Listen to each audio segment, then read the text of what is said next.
No início deste mês, no dia 7 de dezembro, um acidente chocou os teresinenses. Uma peça de um guindaste da Eletrobras se soltou e caiu sobre dois carros, na rua 24 de janeiro, no centro.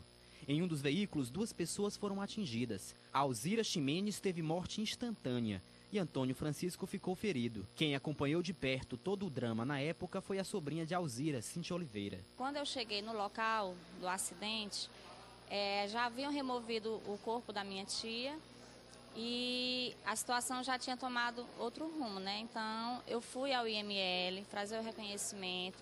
Toda a parte burocrática eu fiz. Por quê? Porque eu sou a única pessoa mais próxima que podia fazer isso, porque meu pai estava impossibilitado, entendeu? Os familiares entraram em acordo com a Eletrobras no que diz respeito à indenização.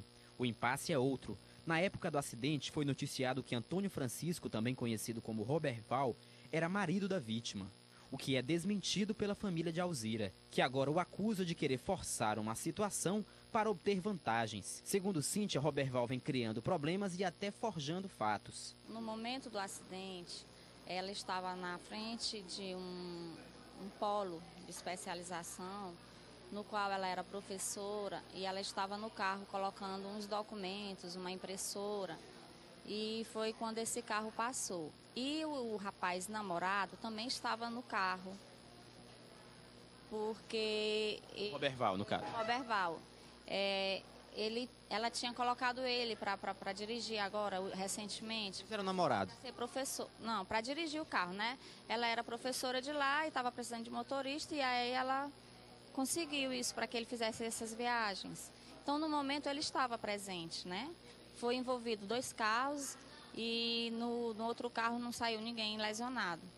Mas o que eu quero esclarecer? É só a questão que tem um irmão, que de fato é o parente, e que eu, na condição de filha, quero, em nome da nossa família, que o nosso sobrenome é Ximenes, tentar respeitar a morte da minha tia, que infelizmente nós não vamos tê-la mais, né? No nosso convívio.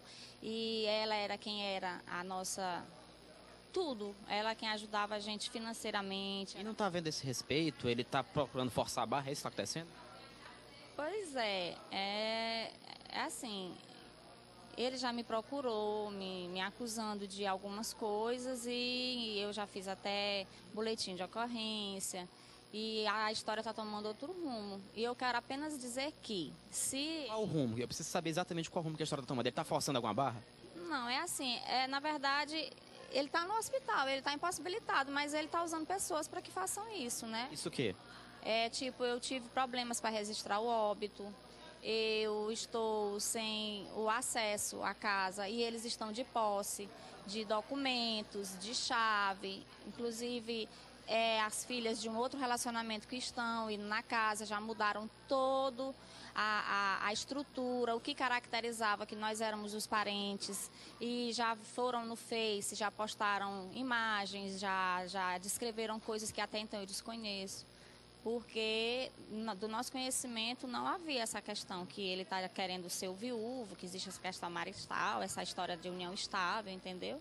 Você acredita que ele esteja querendo uma indenização maior? Eu não sei, eu sei que eu quero o seguinte, que o que de fato for comprovado, que ele conseguir comprovar, que for direito dele, que ele seja assistido. Mas eu quero que fique mais claro ainda que o meu pai, que é incapaz, que é esquizofrênico e que está impossibilitado, e que essa situação venha de fato ser encontrada a verdade, né? É assim, o momento para mim é muito complicado, eu estou só. Eu cuido do meu pai só, aí já tem a minha mãe que está com CA, entendeu?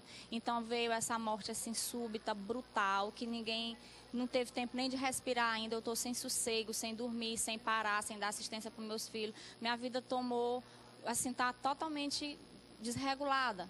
E eu quero que os fatos sejam esclarecidos.